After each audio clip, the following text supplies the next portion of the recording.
ಬಿಜೆಪಿಗೆ good bye ಹೇಳಲಿಕ್ಕೆ ಮುಂದಾಗಿದ್ದಾರಾ ತೇಜಸ್ವಿನಿ ಗೌಡ ಅನ್ನುವಂಥ ಪ್ರಶ್ನೆ ಇದೆ. ಮೈಸೂರು ಕೊಡಗು ಟಿಕೆಟ್ ಆಕಾಂಕ್ಷಿ ಆಗಿದ್ರು ಬಿಜೆಪಿಯಿಂದ. ಸೊ ಅವರಿಗೆ ಟಿಕೆಟ್ ಸಿಕ್ಕಿಲ್ಲ, ಪ್ರತಾಪ್ ಸಿಂಹ ಅಂತ ಅವರಿಗೆ ಸಿಕ್ಕಿಲ್ಲ, ತದನಂತರ ಯದುವೀರ್ ಅವರಿಗೆ ಕೊಡಲಾಗಿರುವಂಥದ್ದು. ಈಗ ಮೈಸೂರು ಟಿಕೆಟ್ ಸಿಗದಿರುವಂಥ ಕಾರಣಕ್ಕೆ ಬಿಜೆಪಿಯನ್ನ ತೊರೆಯಲಿಕ್ಕೆ ನಿರ್ಧಾರ ಮಾಡಿದ್ದಾರಂತೆ. ಬಿಜೆಪಿಯಿಂದ ಅಂತರ ಕಾಯ್ದುಕೊಂಡಿದ್ದಾರೆ ತೇಜಸ್ವಿನಿ ಗೌಡ. ಪರಿಷತ್ ಸ್ಥಾನಕ್ಕೆ ರಾಜೀನಾಮೆ ನೀಡಲಿಕ್ಕೂ ಪ್ಲಾನ್ ಅಂತೆ. ಆಕ್ಚುಲಿ ಅವ್ರ ರಾಜೀನಾಮೆ ಎಲ್ಲ ಇನ್ನೊಂದು 2 ತಿಂಗಳು ಹೋದ್ರೆ ಅವ್ರ ಅವಧಿನೇ ಮುಗ್ದೋಗುತ್ತೆ. ಜೂನ್ 17ನೇ ತಾರೀಕಿಗೆ ಅವ್ರದ್ದು ಅವಧಿ ಮುಗ್ದೋಗುತ್ತೆ. ಕಳೆದ ಒಂದು ವಿಧಾನಸಭೆ ಅಂದ್ರೆ ವಿಧಾನಮಂಡಲ ಅಧಿವೇಶನದ ಸಂದರ್ಭದಲ್ಲಿ ವಿದಾಯ ಭಾಷಣನೇ ಮಾಡಿದ್ರು. ಬಿಕಾಸ್ ಅವ್ರದ್ದು ಅವಧಿನೇ ಮುಗ್ದಿತ್ತು. ಆ ಕಾರಣಕ್ಕೋಸ್ಕರ ನಾವು ಹೊರಟಿ ಭೇಟಿ ಮಾಡಿ ರಾಜೀನಾಮೆ ಸಲ್ಲಿಸಲಿಕ್ಕೆ ತೀರ್ಮಾನ ಮಾಡಿದಾರಂತೆ. ಇರುವಂತ ಇನ್ನ 2 ತಿಂಗಳಿಗೋಸ್ಕರ ಮತ್ತೆ ಕಾಂಗ್ರೆಸ್ ಸೇರ್ತಾರ ತೇಜಸ್ವಿನಿ ಗೌಡ ಅನ್ನುವಂಥ ಪ್ರಶ್ನೆ ಗೆದ್ದಿದೆ. ಮೈಸೂರು ಟಿಕೆಟ್ ಆಕಾಂಕ್ಷಿ ಆಗಿದ್ರು ತೇಜಸ್ವಿನಿ ಗೌಡ.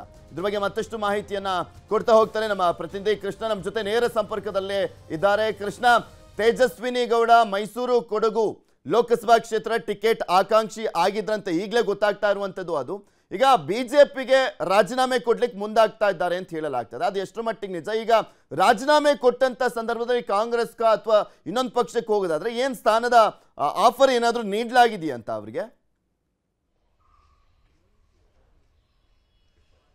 ಪೃಥ್ವಿರಾಜ್, ಈಗಾಗಲೇ ತೇಜಸ್ವಿನಿ ಗೌಡರು ಬಿಜೆಪಿಯಲ್ಲಿ ನಿಷ್ಠಾವಂತ ಕಾರ್ಯಕರ್ತರ ಕೆಲಸವನ್ನು ಕೂಡ ಮಾಡ್ತಾ ಇದ್ರು. ಇಲ್ಲ ಒಂದ್ ಕಡೆ ಮೈಸೂರು ಭಾಗದಿಂದ ಟಿಕೆಟ್ ಸಿಗುತ್ತೆ ಅನ್ನೋ ಒಂದು ವಿಶ್ವಾಸದಲ್ಲೂ ಕೂಡ ಇದ್ರು. ಇದು ಈ ಒಂದು ವಿಚಾರ ಈಗಲೇ ಗೊತ್ತಾಗಿರುವಂತದ್ದು. ಆದ್ರೆ ಅವರು ಬಹಳ ದಿನಗಳಿಂದ ಕೂಡ ಪ್ರಯತ್ನವನ್ನ ಮಾಡಿದ್ರು ಹೈಕಮಾಂಡ್ ಮುಖಾಂತರವಾಗಿ, ಯಡಿಯೂರಪ್ಪರ ಮುಖಾಂತರವಾಗಿ. ಆದ್ರೆ ಈಗ ಅಂತಿಮವಾಗಿ ಪ್ರತಾಪ್ ಸಿಂಹ ಅವರ ಬದಲು ಈಗ ಯದುವೀರ್ ಒಡೆಯವರಿಗೆ ಟಿಕೆಟ್ ಅನ್ನು ಕೊಟ್ಟಿರುವಂತದ್ದು.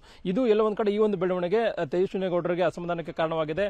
ಈಗ ಬಿಜೆಪಿಯಲ್ಲಿ ಇದ್ರೂ ಕೂಡ ಏನು ಪ್ರಯೋಜನ ಇಲ್ಲ ಅನ್ನೋ ಒಂದು ಕಾರಣಕ್ಕೋಸ್ಕರವಾಗಿ ರಾಜೀನಾಮೆ ನೀಡೋದಕ್ಕೂ ಕೂಡ ಮುಂದಾಗಿರುವಂತದ್ದು. ಇವತ್ತು ಹುಬ್ಬಳ್ಳಿಯಲ್ಲಿ ಬಸವರಾಜ ಹೊರಟ್ಟಿ ಅಂದ್ರೆ ವಿಧಾನ ಪರಿಷತ್ ಸಭಾಪತಿ ಆಗಿರತಕ್ಕಂಥ ಬಸವರಾಜ ಹೊರಟ್ಟಿ ಅವರನ್ನ ಭೇಟಿಯನ್ನು ಮಾಡೋದ್ರ ಮುಖಾಂತರವಾಗಿ ಅಲ್ಲಿ ರಾಜೀನಾಮೆ ಸಲ್ಲಿಕೆ ಮಾಡುವಂತ ನಿಟ್ಟಿನಲ್ಲಿ ಕೂಡ ಮುಂದಾಗಿರುವಂತದ್ದು. ಅಂದ್ರೆ ಕಳೆದ ವಿಧಾನ ಪರಿಷತ್ ಏನು ಕಲಾಪ ನಡೀತಿತ್ತು ಅಂತ ಸಂದರ್ಭದಲ್ಲಿ ವಿದಾಯದ ಭಾಷಣವನ್ನ ಎಲ್ಲೋ ಒಂದ್ ಕಡೆ ಮಾತಾಡಿದ್ರು ತೇಜಸ್ವಿನಿ ಗೌಡರು. ಅಂತ ಸಂದರ್ಭದಲ್ಲಿ ಬಿಜೆಪಿಗೂ ಕೂಡ ವಿದಾಯ ಹೇಳುವಂತಹ ಒಂದಷ್ಟು ಅಂಶಗಳನ್ನು ಕೂಡ ಅಲ್ಲಿ ಪ್ರಸ್ತಾಪವನ್ನ ಮಾಡಿದ್ರು. ಆ ಮುಖಾಂತರವಾಗಿ ಆಗ್ಲೇನೆ ಒಂದು ಬಹಿರಂಗ ಎಚ್ಚರಿಕೆಯನ್ನ ಹೈಕಮಾಂಡ್ ನಾಯಕರು ಮತ್ತೆ ರಾಜ್ಯ ನಾಯಕರು ಕೊಟ್ಟಿದ್ರು.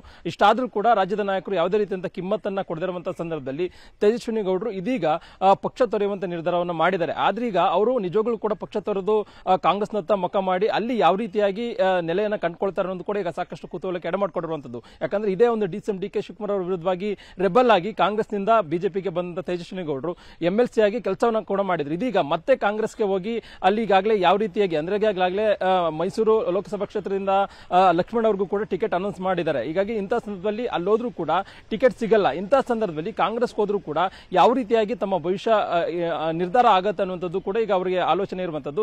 ಸದ್ಯಕ್ಕಂತೂ ಬಿಜೆಪಿಯಿಂದ ದೂರ ಉಳಿಯುವಂತ ನಿಟ್ಟಿನಲ್ಲಿ ಕೂಡ ಈಗಾಗಲೇ ನಿರ್ಧಾರವನ್ನು ಮಾಡಿದರೆ. ಇತ್ತೀಚೆಗೆ ಎಲ್ಲೂ ಕೂಡ ತೇಜಸ್ವಿನಿ ಗೌಡರು ಬಿಜೆಪಿಯಲ್ಲಿ ಕಾಣಿಸ್ಕೊಳ್ತಾ ಇಲ್ಲ. ಮತ್ತೆ ರಾಜ್ಯದ ಬಿಜೆಪಿ ನಾಯಕರಿಂದ ಕೂಡ ಅಂತರವನ್ನ ಕಾಯ್ದುಕೊಂಡಿದ್ದಾರೆ. ಹೀಗಾಗಿ ತೇಜಸ್ವಿನಿ ಗೌಡರ ನಡೆ ಈಗ ಸಾಕಷ್ಟು ಕುತೂಹಲಕ್ಕೆ ಎಡೆ ಮಾಡಿಕೊಂಡಿರುವಂತದ್ದು. ಪೃಥ್ವಿರಾಜ್, ಓಕೆ, ಧನ್ಯವಾದ ಕೃಷ್ಣ ನಿಮ್ಮೆಲ್ಲ ಮಾಹಿತಿಗಾಗಿ.